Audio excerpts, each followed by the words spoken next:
would have distributed it. Yes, very good. So before we go on to the next question, so I just wanted to tell you a story of a devotee. Am I audible to everyone? Can you hear? Yes. So there was this devotee of Lord Tirupati Balaji. He went to visit the Lord once, and so he was a businessman. And so when we visit the Lord, then we will generally ask something from the Lord, isn't it? That's a custom, right? We go in front of the Lord, then we ask. Sometimes we have a big list, sometimes we have just a small list, something or the other.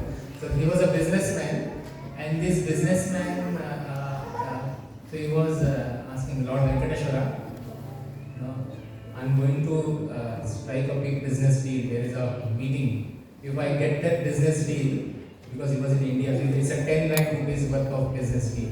If I get that business deal, Lord, 40% is yours, 60% is mine. Please do something, and somehow I should get that business deal.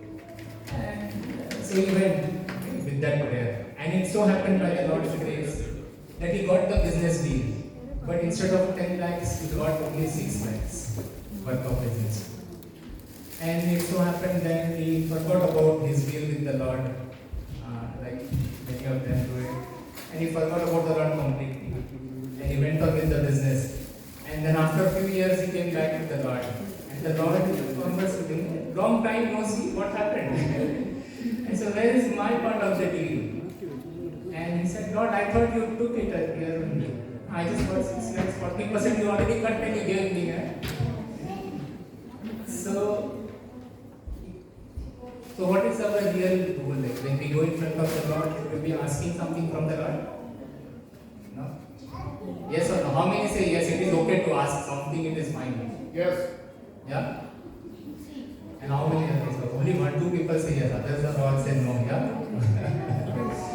So, in Bhagavad Gita, Lord Krishna explains 4 types of people come to the Lord, he explains, okay? And there is a verse, it says, Chaturvidha bhajante mam jana shukritina rajana artho artharthi jigyasu jnaninas brashava. So 4 types of people come to me. He's talking to Arjun. He says, Arjun, 4 types of people come to me. Which are those 4 types? First is artho, one who is in distress. When people have distress in their life, then they will go to the Lord. Okay.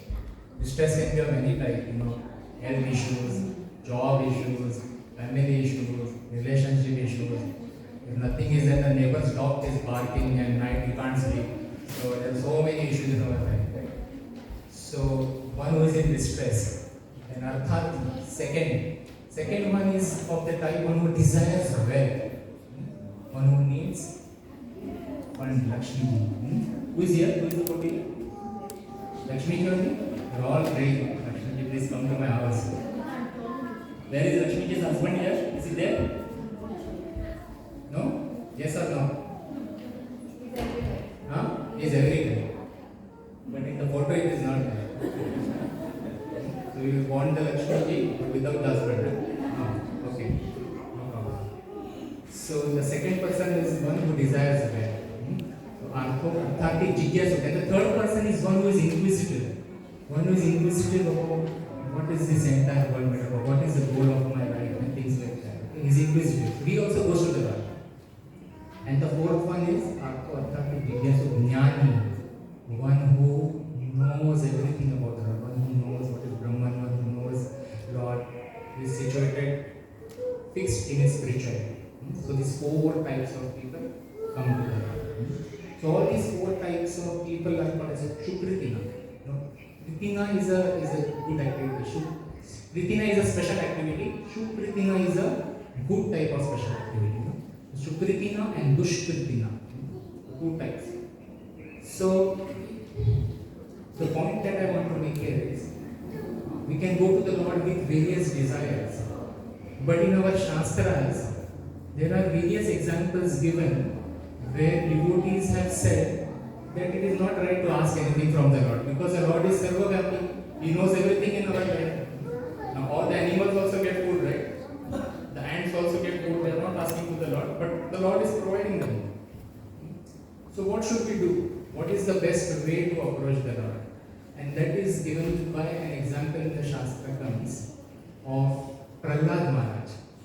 Have you heard about Prahlad? Who is Prahlad's father? Hiranyakashipu, yes. So when Hiranyakashipu was killed by Lord Narasimhadev, yes. So when Hiranyakashipu was killed by Lord Narasimhadev, one behest of Prahlad called him. Prahlad said, yes, he is also in this pillar, and Hiranyakashipu was killed, right, by Lord Narasimhadev. So after Hiranyakashipu was killed, Lord Narasimhadev asked Prahlad, I am very, very happy with your devotion. Ask me what you want. I am ready to give everything. And then what did Prahlad say? 50%, 60% like the businessman? No. He said, Lord, I don't want anything. I am not a businessman. I did not do your bhakti for any kind of returns here, right? We invest in blue chip stocks to get some returns here. But the investment of bhakti is without the expectation of returns. This is what Prahlad teaches us. We have many Prahlads aged small kids here. So Prahlad said, I don't want anything. Lord, I just want your bhakti, that's it. I just want to please you. That is what Prahlad said. Another such example is of Dhruv Maharaj. Have you heard about Dhruv? Dhruv? How many of you heard about Dhruv? Dhruv is a small boy. His father was Uttanpad.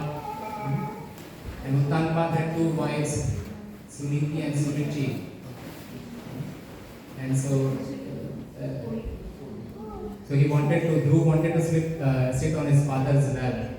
And then the wife, Suruchi did not want him, and she said, you have to take birth from my womb. And then Dhruv got very, very angry. He went to the forest, he did tapasya, and cutting the long story short, the Lord gave darshan to Dhruv. And he asked Dhruv, what do you want? And then Dhruv said, I don't want anything, Lord. Earlier I prayed for you with a desire to have a kingdom which is bigger than my father's kingdom. But now after watching you, after looking at you, I don't want anything. I just want your love.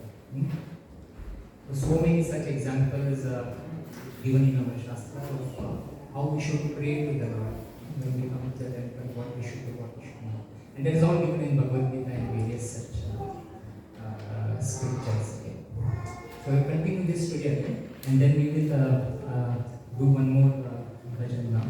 The next bhajan is Yashomati Nandana. Again, this bhajan has all the is from Vrindavan and Nanda Baba and everything there. So I will request now Aditya Prabhu to present this bhajan.